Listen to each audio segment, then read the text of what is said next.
जय गुरु नमस्कार, welcome back to my channel. कैसे हैं आप सब? आई होप कि आप सब ठीक होंगे। हो गई हमारी मायके से विदाई, बहुत दिन रहे और अब जाना ही होगा। वो कहते हैं ना कि चाहे कितना भी हो जाए ना, कुछ हो जाए, लेकिन मायके से जाना ही पड़ता है बेटी को। बेटी के लिए मायके नहीं होता है अपना। बहुत दिल टूटता है जब जाने का टाइम आता है, माँ के घर से निकलने का वक्त होता है। तो जब आने की बारी होती है ना, एक अलग ही मन में खुशी सा माहौल बना रहता है। और वहाँ से निकल गए थे हम लोग। वैसे स्टेशन तक ना मम्मी पापा छोड़ने आए थे, भैया भाभी भी सुबह ही आए थे। तो भैया भाभी से मिले, उसके बाद हम लोग शाम में फिर हमारी दिन भर रहे उनके साथ। फिर दूसरे दिन हमारी ट्रेन थी तो हम लोग आ गए और भैया भाभी घर पे ही रुके और मम्मी पापा स्टेशन में हम लोग को छोड़ने तक आए। वैसे ना हमारा जो किशनगंज से अगरतला का दूरी ना 24 घंटा लगता है ट्रेन में, 24 आवर्स लग जाता है। सुबह चढ़े थे, दूसरे दिन की सुबह फिर यहाँ पे उतर गए 9 बजे तक। और यहाँ पे उतरे तो यहाँ पे उतरने के बाद जब रूम आए थे, रूम एंट्री किए थे, आप लोग रूम की हालत देख सकते हैं। अभी रूम में पहुँचने के बाद का दिखा रहे हैं आप लोगों को। रूम का हालत तो देखने के लायक था। इस तरह से बना हुआ था रूम, मुझे समझ में नहीं आ रहा था मैं कैसे इतना साफ़ सुथरा करूँ। और वैसे भी ना बहुत ज़्यादा देर तक ट्रेन में सफ़र करने के बाद ना और भी मूड थोड़ा ख़राब सा हो जाता है, थक सा जाते हैं। फिर आ कर के सबसे पहले ब्रश व्रश करके फ्रेश व्रेश हुए यहाँ पे। उसके बाद तो कपड़ा भी मैं चेंज नहीं की, पहले सोची क्या पहले ब्रश करके फ्रेश व्रेश होने के बाद मम्मी कुछ कुछ वैसे खाने के लिए ट्रेन में दी थी। नमकीन दी थी और जलेबी दे दी थी, मिठाई कुछ दे दी थी और भी चूड़ा फ्राई ये सब दी थी। तो वो सब खा लिए और हस्बैंड को ऑफिस जाना मॉर्निंग में, हम मुझे यहाँ पे छोड़ने के बाद वो तुरंत ऑफिस के लिए निकल गए। मम्मी जो कुछ कुछ बना के दी थी ना, वो सारा कुछ फिर खा के वो निकल गए ऑफिस के लिए और मैं लग गई थोड़ा सा साफ़ सुथरा करने में। हस्बैंड तो बोले आ कर के लंच करेंगे, तो फिर मुझे लंच भी बनाना था। तो पहले सोचे कि थोड़ा मोड़ा जो हो सकता है, सारा साफ़ सफाई तो आज मैं नहीं कर पाऊँगी, तो आज जितना हो सकता है वो उतना को थोड़ा मोड़ा जो भी होता है। बेड वेड तो साफ़ करना ज़रूरी था, क्योंकि बेड में तो बेड साफ़ होगा तभी थोड़ा आराम भी कर पाएंगे। तो इस सारा कुछ धीरे धीरे आराम से साफ़ करेंगे, लेकिन जो जो ज़रूरी ज़्यादा लग रहा है मुझे वो सारे को पहले हटा देते हैं। जो गंदा कपड़ा है ना, वो सारे को इकट्ठा कर लेती हूँ ताकि साफ़ करने में भी आसान होगा और थोड़ा घर साफ़ सुथरा भी बिखरा भी नहीं नज़र आएगा। तो इसलिए सबसे पहले ना मैं सारे जितने भी गंदे कपड़े थे ना, वो सारे को सेलेक्ट कर रही थी। और ऊपर से एक तो हस्बैंड का घर बिगड़ा हुआ था ही, पूरा ही सामान इधर उधर फैला फैला। और ऊपर से सानवी जैसे ही घर पे एंट्री की ना, सारा टॉयज निकाल के पूरा बिखार दी।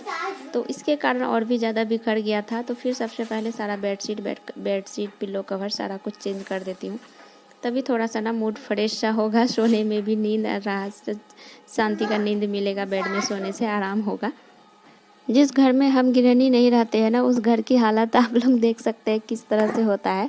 ऐसा ही होता है अगर जिस घर में हम औरत नहीं रहे, सिर्फ पति रहे, अगर कुछ दिन के लिए अगर वो अकेले रह जाते हैं, तो इस तरह से घर को बना के रखते हैं।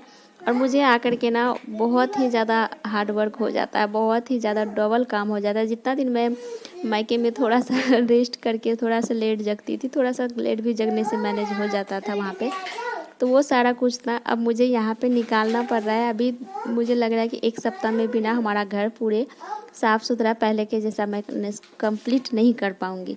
इतना घर गंदा है, बहुत ही ज़्यादा गंदा है, जाले वाले पूरे लगा लगा है जहाँ तहाँ। तो हस्बैंड को अगर मैं बोल भी रही थी ना, तो बोलते थे क्या कि मैं तो यही सब करता था, फिर ऑफिस कब जाता। एक तो खाना बनाना पड़ता था, कभी कभी मुझे, कभी होटल में भी खा लेते थे, कभी बना के खाना पड़ता था।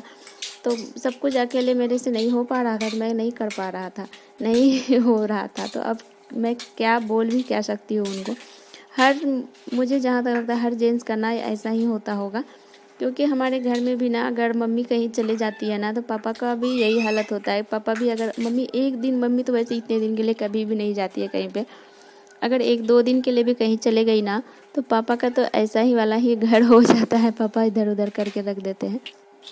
एक तो हम लोग ना जहाँ पे किशनगंज में मम्मी पापा छोड़ने आए थे हम लोगों को, तो वहाँ पे ट्रेन का ना हमें बहुत ही ज़्यादा वेट करना पड़ा, क्योंकि 2 से 2.5 घंटा ना ट्रेन का लेट चल रहा था। तो इसके कारण हम लोग बहुत ज़्यादा वहाँ पे रुके, बहुत ही टाइम वेट किए। उसके बाद फिर ट्रेन में हम लोग बैठे और मम्मी पापा लोग वहाँ से रिटर्न होकर गए।